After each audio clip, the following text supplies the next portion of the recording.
Hi guys! ఈరోజు మనము తెలంగాణ స్టైల్‌లో చికెన్ ఫ్రై చేయబోతున్నాం. దీనికి కావాల్సిన పదార్థాలు మీకు అన్ని స్క్రీన్ మీద ఉన్నాయి.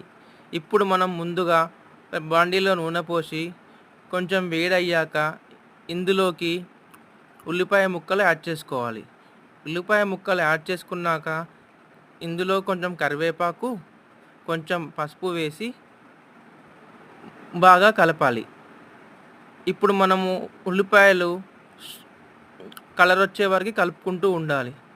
సో ముఖ్యం ఫ్రెండ్స్, ఇక్కడ ఉల్లిపాయలు అస్సలు మాడకుండా స్లో ఫ్లేమ్‌లో పెట్టి కలుపుకోవాలి. ఇప్పుడు మనం ఫ్రెష్ చేసి పక్కన పెట్టుకున్న చికెను ఈ మిశ్రమానికి యాడ్ చేసుకోవాలి. యాడ్ చేసుకొని ఒక 3, 4 నిమిషాలు హై ఫ్లేమ్‌లో వచ్చే వరకు కలుపుతూనే ఉండాలి. ఇక్కడ మనము అస్సలు అడుగంటకుండా చూసుకోవాలి. సో ఒక 3, 4 నిమిషాల వరకి మనం మనం చికెన్‌ని కలుపుతూనే ఉండాలి.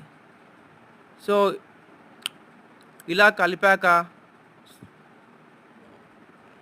ఇప్పుడు మనము దీనికి గరం మసాలా, ఉప్పు, అల్లం వెల్లుల్లి పేస్ట్ యాడ్ చేసుకోవాలి.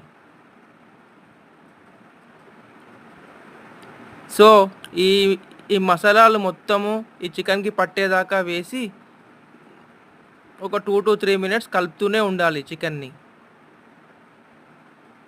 ఇప్పుడు కొంచెం మనకు చికెన్ లైట్ క్రిస్పీ కలర్‌లోకి వచ్చే వరకి కలుపుతూనే ఉండాలి.